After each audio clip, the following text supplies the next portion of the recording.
Halo, assalamualaikum warahmatullahi wabarakatuh. Ketemu lagi dengan Bang Alde Coach. Mudah-mudahan semua dalam keadaan sehat walafiat, gak kurang dari apapun, masih tetap semangat, kemudian masih tetap diberikan berkah kesehatan, berkah rezeki, berkah umur, supaya tetap bisa menjalankan aktivitas sehari-hari. Hari ini kita masih tetap membahas putaran yang berkaitan dengan pinjaman online. Tapi sebelumnya kita intro dulu.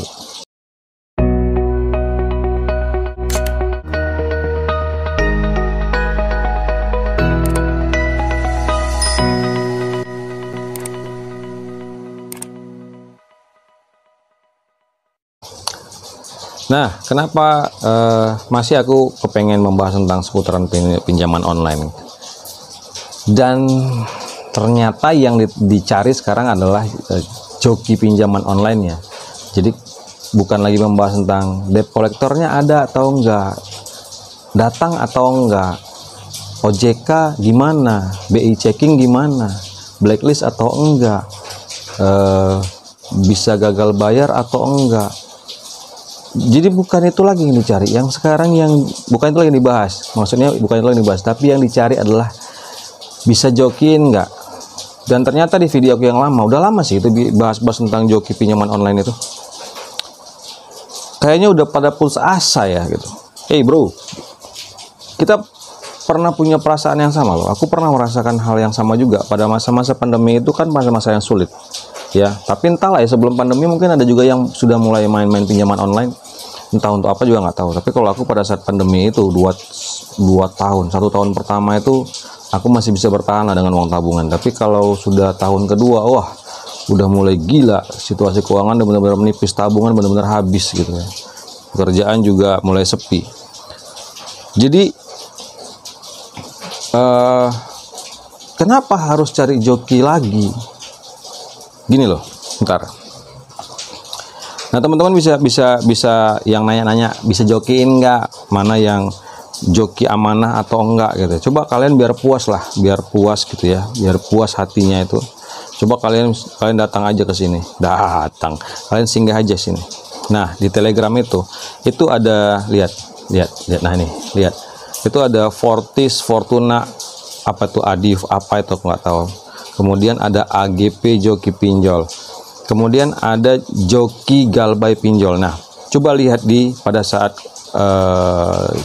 teman-teman perhatiin di joki galbay pinjol, this message is not support. Kenapa?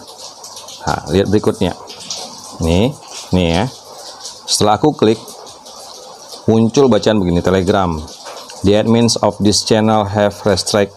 Baca sendiri. Oke. Nah ini nggak bisa dibuka. Kenapa? Ini terindikasi penipuan gitu. Mereka sanggup membuka satu akun di Telegram itu menyediakan jasa. Nah kebanyakan begini nih berikutnya nih, kebanyakan begini nih, lihat tuh ya, dia nunjukin uang yang banyak. Syukur alhamdulillah dapat bukti pencairan nih dari anggota member channel.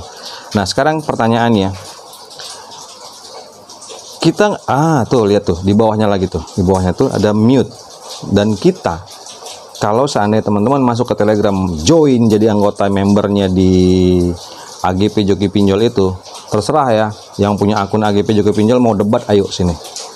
Ya kalau kau nonton ini videoku ini, kau mau debat sama aku, ayo.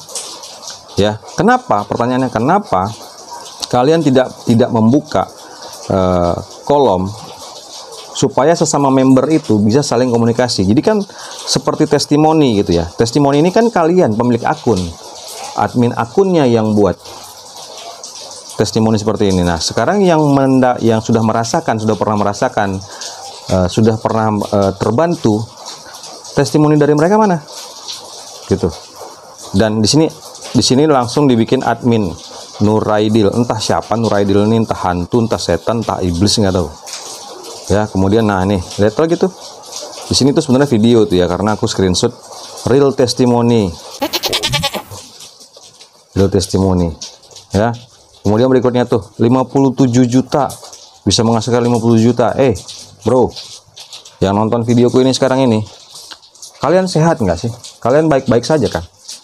Kalau kalian bisa berpikir begini, kalau si joki bisa menghasilkan uang sebanyak itu, untuk apa dia ini ya, apa namanya, dia membagikan hasilnya ke kalian gitu loh?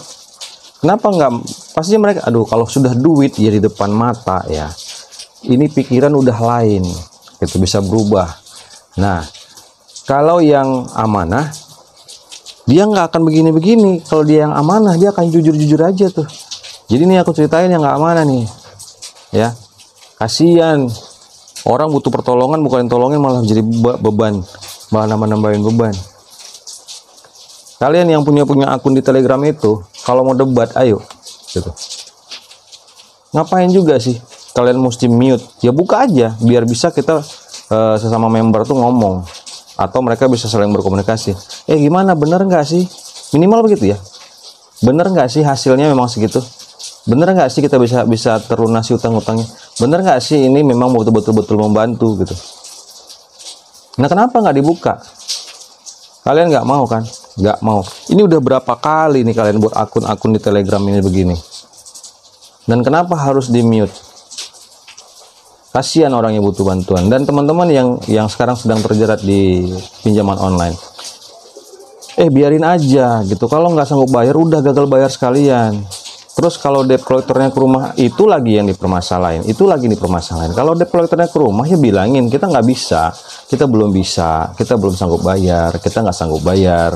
Gitu. Biar mereka yang kasih solusinya, biar kita tahu apa sih solusi dari si debt collector itu kalau kita nggak sanggup bayar. Terus mau ngapain? Terus mau ngancam-ngancam, dia bilang mau kita di bawah naungan OJK, diawasi oleh OJK. Terbalik pola pikirnya, kalau memang sudah diawasi oleh OJK dan sudah terdaftar di OJK, terus kenapa mereka harus ngejar-ngejar gitu loh? Kenapa mereka harus? Ada OJK juga ada aturan, nggak boleh kasar-kasar menagih hutang, nggak boleh, tidak boleh mengancam. Dan kenapa juga masih ada SMS, WA gitu yang sifatnya selalu memancing emosi debitur. Memang kalian itu didoktrin dan memang kalian dilatih untuk memancing emosi-emosi para debitur. Jadi teman-teman yang masih terkait dengan pinjaman online, tenanglah gitu ya. Aku pernah ngerasain loh di posisi kalian sekarang ini. Jadi nggak usah panik gitu. Kalau debt collectornya datang ya kita ngobrol, debt collector juga manusia. Bukan malaikat pencabut nyawa. Kemudian kalau sudah di bawah naungan slip OJK, seharusnya mereka lebih nyaman. Kalau mereka sudah terdaftar dan diawasi oleh OJK, seharusnya mereka lebih nyaman karena ada jaminan dari OJK gitu. Ya, debitur itu katanya akan di blacklist pada saat BI checking. Ya nggak apa-apa. Karena memang kondisinya nggak mampu. Kenapa mesti maksain sih? Harus gali lubang tutup lubang lagi, nggak habis-habis, bro. Nggak akan habis-habis utang lu. Ntar mati nih rokoknya.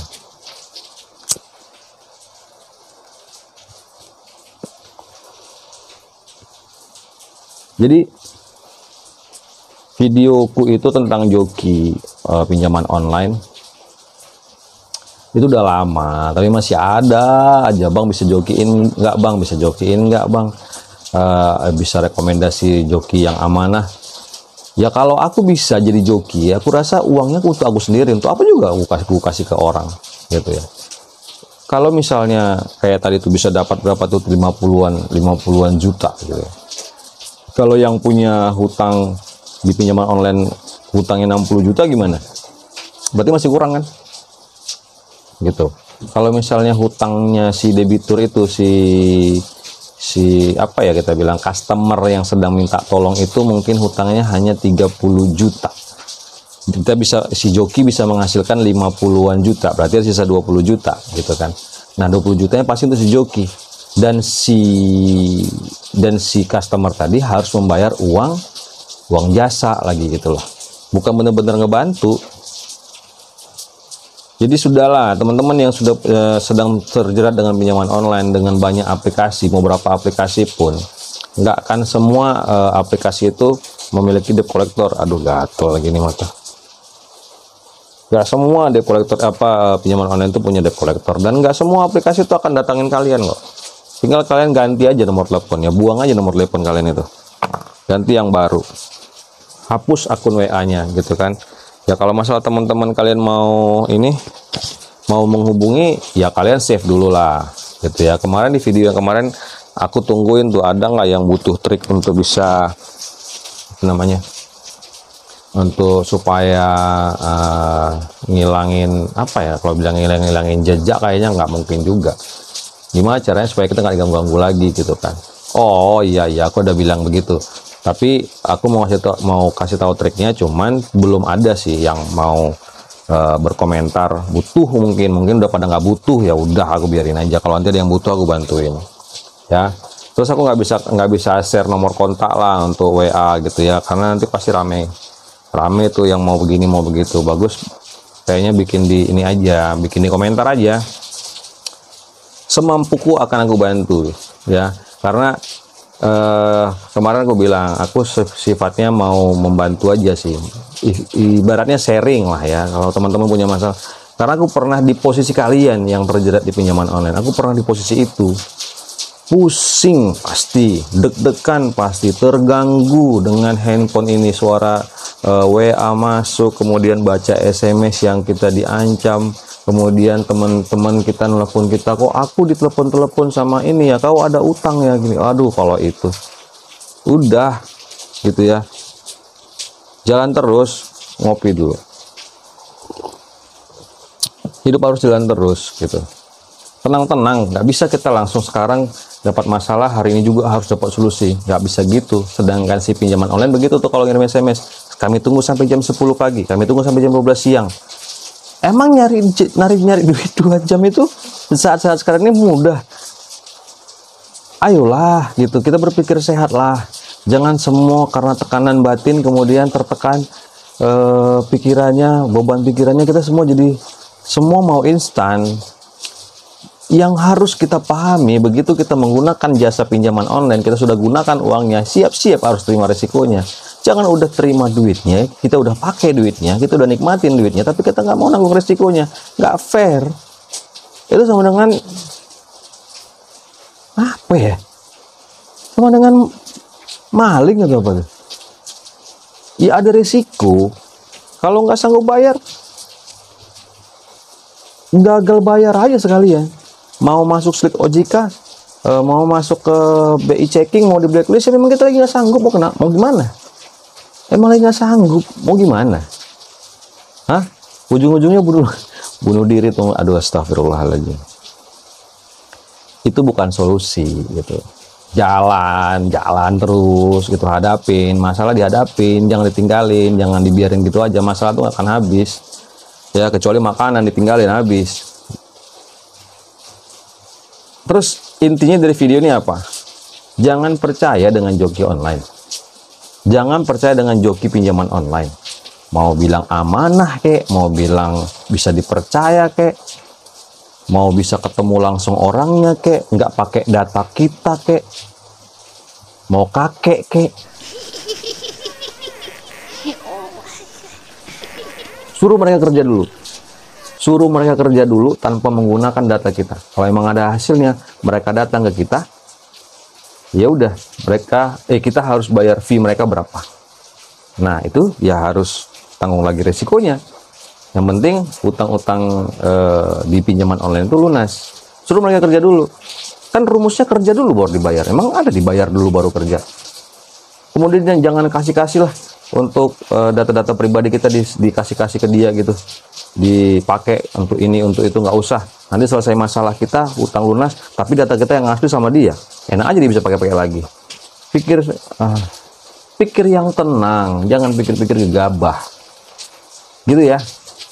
Kalau memang ada yang ingin ditanyakan, silakan tinggalkan komentar, ntar aku bacain, aku coba bantuin lagi teman-teman. Tetap semangat, makasih sudah menyaksikan video Bang Aldi Coach. Assalamualaikum.